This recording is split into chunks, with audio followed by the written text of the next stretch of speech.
ये चंद्रगिरी जी महाराज है, पंजाब स्थानधारी है। उनके गुरु महाराज ने शरीर छोड़ दिया तो अब वो गुरु महाराज का स्थान संभाल रहे हैं। पंजाब से आए हैं।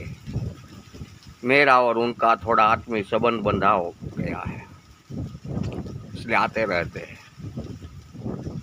वो कुछ पूछना चाहते हैं मुझे, तो मैंने बोला पूछिए क्या बात है। शास्त्र क्यों बनाए है ये शास्त्र क्यों बनाए? शास्त्र क्यों बनाए ऐसा? अरे भैया, जरूरत थी इनकी बनाने की? लोग क्या जरूरत थी उनकी बनाने लोग इन्हीं में फंसे हुए हैं। बहुत अगरा विषय आपने पूछ लिया है। ऐसा विषय आपने मुझे पूछा है कि शायद दुनिया मुझे गालियां भी दे सकती है, जो इसका मैं सही जवाब दूँ। सत्य को तो कड़वा होता ही है। लेकिन मेरी दृष्टि से शास्त्रों के बारे में जो आपने पूछा कि भाई शास्त्रों क्यों बनाया गया, शास्त्रों बनाया नहीं गया है, शास्त्रों आपो आप खड़ा हुआ है, आपो आप शास्त्रों लिखा गया है। लिखा इसलिए गया है कि धरती के ऊपर कई महापुरुषों हो गए, सूरवीरों हो गए, दानवीरों हो गए, महान राजवीरों हो गए, बड़े बड़े ऋषि मुनियों हो गए, ब्रह्मा विष्णु जी महेश हो गए। इस सभी आज पूजनीय पद इसलिए है कि उसने तपस्या करके कुछ दुनिया को, ये मानव जात को कुछ अर्पण करके हो गए हैं।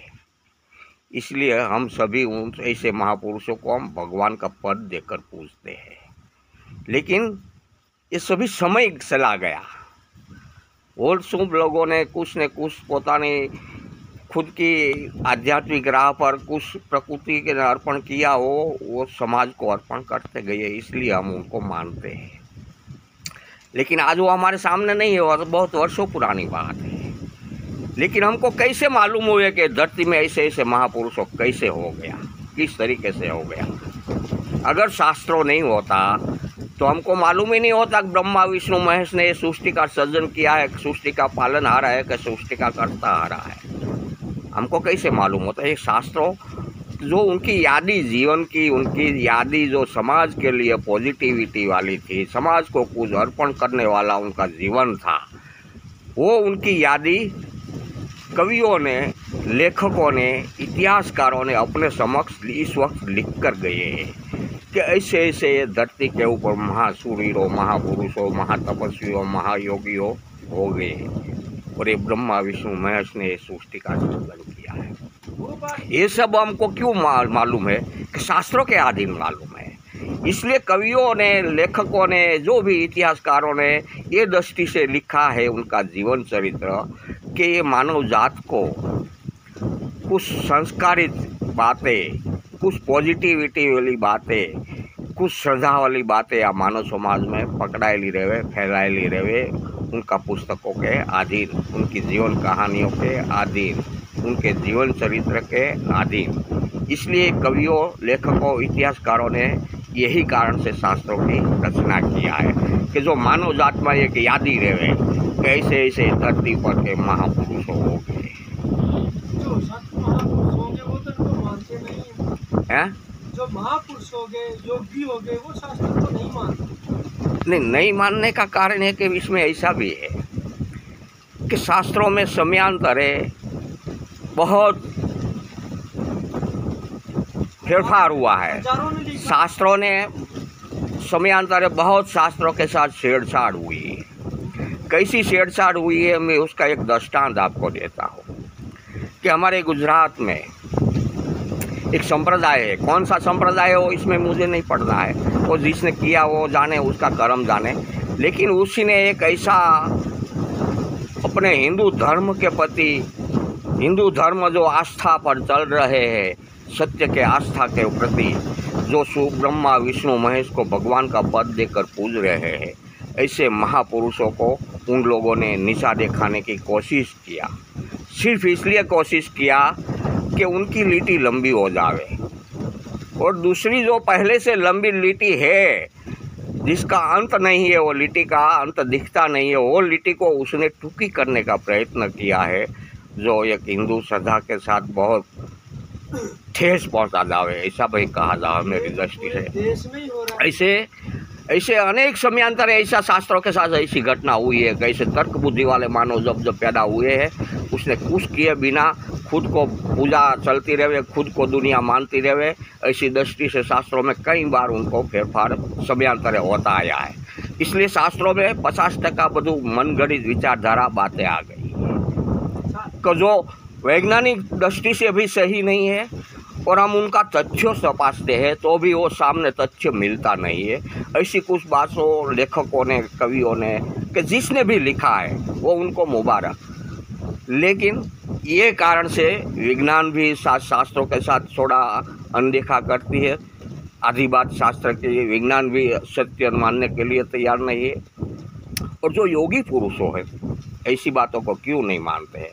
क्योंकि योगी पुरुषों प्रैक्टिकली होते हैं, उनको ये प्रकृति का सारा रहस्य उनके सामने खुल जाती है, उनकी वास्तविकता उनके सामने खुल जाती है। अगम निगम की तो उनके पास बातें होती है, सूक्ष्म विज्ञान की उनके पास बातें होती है, सूक्ष्म वेद की उनके पास बातें होती है, जो सत्य की बातें है, जो निष्पक्ष पर चलता योगी है, जो अपने 10 इंद्रियों की शक्ति बार बह रही है, उनको ऊर्ध्वगमन करके ऊपर चढ़ाकर गगन में रमते हैं।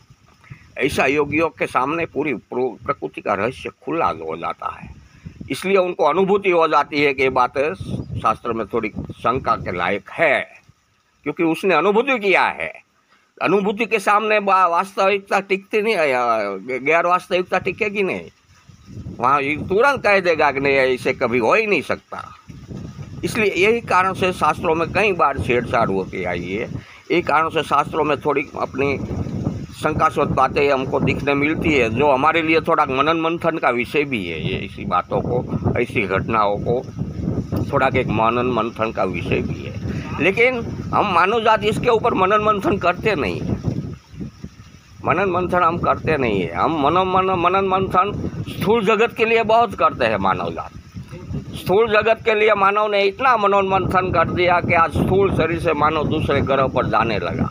जो पहले अपने देवी देवता भी स्थूल शरीर से नहीं जा सकता था, वो आज मानव जात ने, विज्ञान ने आज हासिल कर लिया, तो बहुत बड़ी बात है। लेकिन मानव की मन की विकासता, डेवलपिंग स्थूल जगत के लिए बहुत हुई है, जो आनंद के लायक है बात, जो सृष्टि का विकास ने लायक बात है।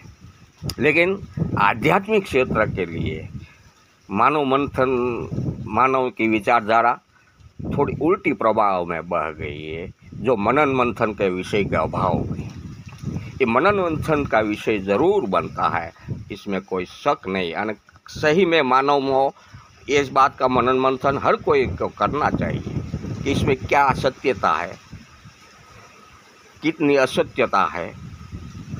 लेकिन वो मनन मंथन तो उसका रिजल्ट तो योगी पुरुष ही दे सकेगा, और कोई नहीं दे सकेगा। और कोई दे सकेगा तो शास्त्रों के अधीन दे सकेगा, वास्तविकता के अधीन कोई नहीं दे सकेगा। वास्तविकता के अधीन तो योगी पुरुष ही दे पाएगा, प्रैक्टिकली योगी ही दे पाएगा, जो आज्ञा चक्रों पर हर दिन रमते हैं।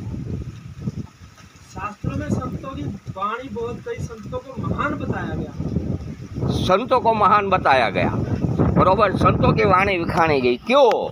क्योंकि संतों ने सब समाज को सही रास्ता बताया है, सही दिशा बताया है, सही मार्ग बताया है। जो निज योगी का मार्ग है, जो निज पंथ का जो मार्ग है, जो खुद की शक्तियों को उजागर करने का जो राह है, जो सही अर्थ में उसको ही भक्ति कहा जाती है। भक्ति यानी कि भीतर का जो व्यक्त करे उसको भक्ति कहा जाता है। भीतर भक्ति जो है संस्कृत शब्द है, भीतर का जो व्यक्त करे उनको भक्ति कहा जाता है। लेकिन आज हमने भक्ति की व्याख्या ही बदल डाली है। आज पूरी दुनिया में हम मानव जात ने भक्ति की व्याख्या ही बदल डाली है। इसलिए इस सभी क्षेत्रों में मनन मंथन का विषय तो ज़रूर बनता है चंद्रगिरी जी। लेकिन ये सब सत्य बातें हैं ना, बहुत समाज स्वीकारने के लिए तैयार नहीं होते, कड़वी बहुत है।